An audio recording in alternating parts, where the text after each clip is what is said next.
آج تو ان حقوق پر عمل نہیں ہوتا. یہ خوب مسئلہ سمجھ لیں, نابالغ بچے کا مال اس کی پرمیشن سے بھی آپ استعمال نہیں کر سکتے. نابالغ بچہ صدقہ کرے گا تو شریعت میں وہ کالعدم ہے, کیونکہ اس کو یہ حق نہیں ہے کہ اپنا مال کسی کو دے دے. وہ ابھی نہ سمجھے, شریعت نے اس کے تصرفات اور اس کے اس قسم کے افعال کو کالعدم قرار دیا ہے. نابالغ بچہ آپ کو اپنا پلاٹ گفٹ کر دے, شریعت اس کو کالعدم مانتی ہے. کوئی وصیت کر دے, کالعدم. سمجھتے ہو؟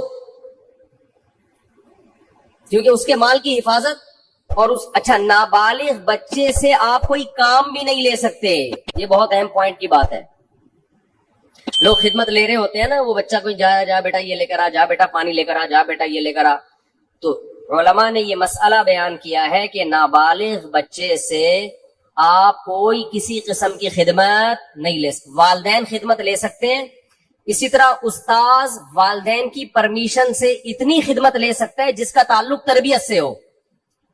بہت مشکل ہے بات سمجھانا, بہت مشکل.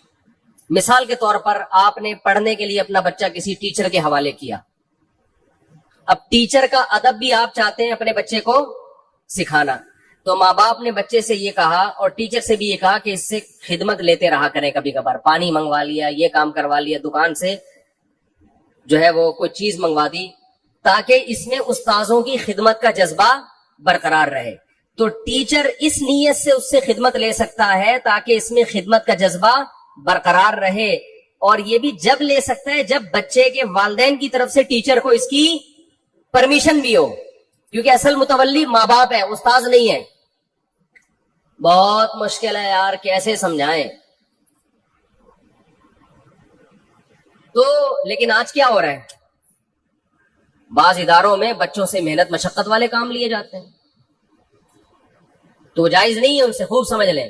اسی طرح ہنر سکھانے کے لیے بھی بچے سے خدمت لی جا سکتی ہے والدین کی پرمیشن سے. ماں باپ اپنے بچے کو میکینک بنانا چاہتے ہیں, تو شو روم میں لے جا کے وہ جو ورک شاپ میں بٹھا دیا, تو وہاں جو بھی استاذ ہے اس سے کہا کہ بھائی اس سے پلگ پانا وغیرہ کھلواؤ تاکہ اس کو یہ کام آئے. تو ہنر سکھانے کی نیت سے بھی ٹیچر, استاذ وہ نابالغ بچے سے خدمت لے سکتا ہے. کس کی پرمیشن سے؟ ماں باپ کی. مگر اس میں بھی یہ ہے کہ یعنی زیادہ محنت مشقت والے کام اس صورت میں بھی جائز نہیں ہے کہ جس سے وہ تنگ آنا شروع ہو جائے. سمجھتے ہو؟ یہاں ایک مدرسہ ہے, مجھے نہیں یاد پڑتا کہ میں کبھی کسی بچے سے میں نے پانی بھی منگوایا ہو, مجھے نہیں یاد پڑتا. تو یہ اصول ہے, خوب سمجھ لیں. تو اس سے پتہ چلتا ہے کہ نابالغ کے حقوق اسلام میں بالغوں سے زیادہ ہیں. ٹھیک ہے, تو اس کا قتل کرنا تو اور بڑا جرم ہوگا نا. تو ابراہیم علیہ السلام کو اللہ تعالی حکم دے رہے ہیں کہ آپ قتل کریں ایک جان کا, اور وہ جان بھی انسانی جان, اور انسانی جان بھی معصوم بے گناہ, اور معصوم بھی آپ کا رشتہ دار, اور رشتہ دار بھی وہ جو سب سے قریبی, اور نابالغ بھی جس کے حقوق بالغوں سے زیادہ ہیں. اور مزید ایک بات یہ کہ وہ بچہ جو آپ کو آپ کی قربانیوں کے صلے میں بطور گفٹ ملا تھا, نہیں آ رہی بات. ابراہیم علیہ السلام نے جب اللہ کے لیے قربانیاں دی ہیں نا, تو اس کے گفٹ میں اللہ نے کیا دیے؟ اسماعیل.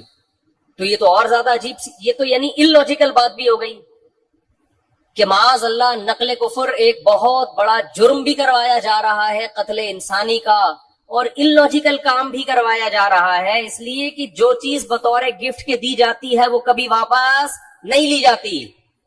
وہ طبعی عمر کو پہنچنے کے بعد انتقال کر جائے تو وہ تو سب نہیں مرنا ہے. ابراہیم علیہ السلام کہہ سکتے تھے اللہ تو نے تو میری قربانیوں کے صلے میں مجھے یہ بیٹا دیا تھا, تو دیا کیوں تھا جب تو نے اس عمر میں لینا تھا اور میرے ہی ہاتھوں ذبح کروانا تھا اس کو؟ کوئی لاجک سمجھ میں آتی ہے؟ آپ لوگ کی سمجھ میں آ رہی ہے میرا خیال ہے, تو بول لو نہیں آتی سمجھ میں. کوئی آتی ہے سمجھ میں لاجک اس کی؟ بالکل illogical کام. بالکل illogical کام. لیکن ابراہیم علیہ الصلوۃ والسلام نے فوراً حکم کی تعمیل کے لیے تیار ہو. کیوں؟ اس لیے کہ اللہ جب کسی بات کا حکم دے دے تو وہ illogical بھی کیا بن جاتا ہے؟ بولو. یہ چیز آج لبرل لوگوں کی کھوپڑی شریف میں بیٹھ نہیں رہی ہے. یہ ہر چیز میں پوچھتے ہیں کیوں، وائی، اس میں کیا ہے، کھڑے ہو کر پانی پینا کیوں، بیٹھ کے پیوں. میں وہ ان سے جب بھی کوئی پوچھے نا اسلام میں بیٹھ کر پانی پینا کیوں افضل ہے، کھڑے ہو کر بھی جائز ہے، افضل ہے بیٹھ کے پیو. اسے بولے کپڑے کیوں پہنے ہوئے ہیں، کیوں کا جواب دیکھو. جب بھی کوئی گمراہ آدمی کیوں کرے نا، سوال پوچھے، تو جواب دینے کے بجائے اس سے سوالات پوچھنا شروع کر دو کہ تیرے اوپر پہلے 10 سوال ہے تو اس کا جواب دے. ہمیشہ ہر باطل کی عادت ہوتی ہے وہ آپ کو سوالات میں الجھائے. آپ اسی سے پوچھو کہ اور بہت سارے کیوں ایسے جن کا تمہارے باپ کے پاس بھی، اب تو باپ کا لفظ اب چلے گا جس کا تمہارے باپ کے پاس بھی کوئی جواب نہیں ہے.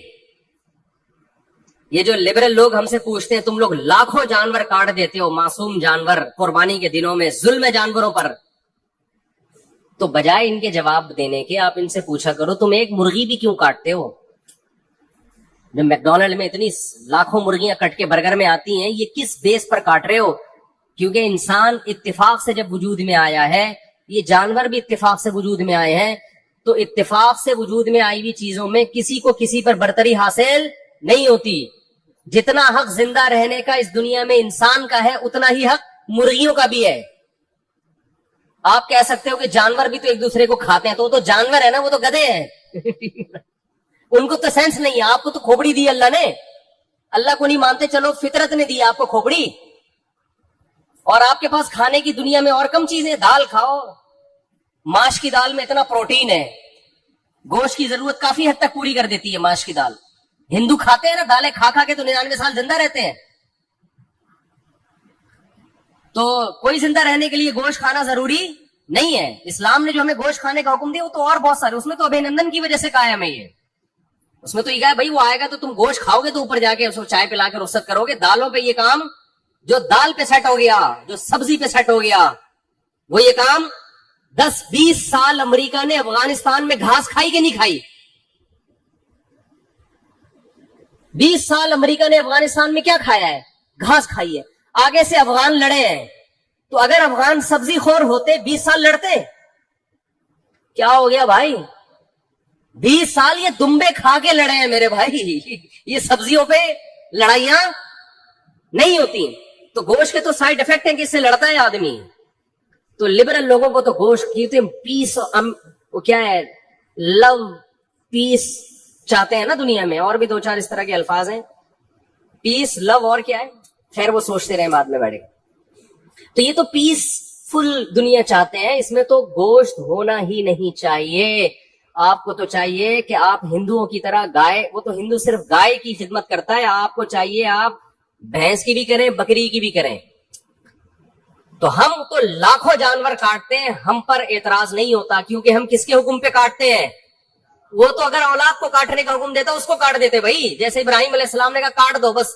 جب illogical کام اللہ نے کہہ دیا تو وہ illogical رہا نہیں ہے، وہ لاجیکل، سراپا لاجک سے بھرا ہوا کام ہے. وہ خدا ہے بھائی، ہم تو خدا کے غلام ہیں. ہمیں اگر اللہ ابراہیم علیہ السلام کو حکم دیتا اسماعیل کو کاٹو، وہ نہیں کاٹتے. اللہ ویسے بھی تو اٹھا سکتا تھا نا. کتنوں کے بچے 7-8 سال کی عمر میں ٹرک کے نیچے آ کے ہلاک ہو جاتے ہیں، وباؤں سے مر جاتے ہیں. تو وہ تو اللہ کو ویسے بھی حق حاصل ہے کہ، تبھی تو اللہ قرآن میں کہتے ہیں کہ تم اللہ کی راہ میں صدقہ خیرات کرو. انسان کہتے ہیں اللہ میں خیرات کروں گا میں تو غریب ہو جاؤں گا. تو قرآن بار بار کیا کہتا ہے؟ یبسط الرزق لمن یشاء ویقدر، جس کے لیے میں چاہتا ہوں رزق کے دروازے کھول دیتا ہوں، جس کے لیے میں چاہتا ہوں تنگ کر دیتا ہوں. تو یہ تو میرے ہاتھ میں ہے. میں تمہیں ویسے بھی غریب کر سکتا ہوں، صدقہ دو. اگر اس سے غریب ہو بھی گئے ثواب تو ملے گا نا. اول تو ہوگی نہیں، اللہ دے گا مال تمہیں. تو ہمارے پاس تو دلیل ہے ہمارے رب کی طرف سے. اس نے ہمیں حکم دیا بقرعید کے 3 دنوں میں اپنے حبیب سے کہلوا دیا صلی اللہ علیہ وسلم، اللہ کو جانور کا خون بہانے سے زیادہ کوئی عمل محبوب، بولو نا بھائی، نہیں ہے. تو ہمارے پاس تو دلیل ہے کہ ابراہیم کو اللہ نے حکم دیا اپنے بیٹے کو ذبح کرو. اولاد کا ذبح کرنا illogical کام، کسی انسان کو کاٹنا illogical، لیکن اللہ کے کہنے سے کیا بن گیا؟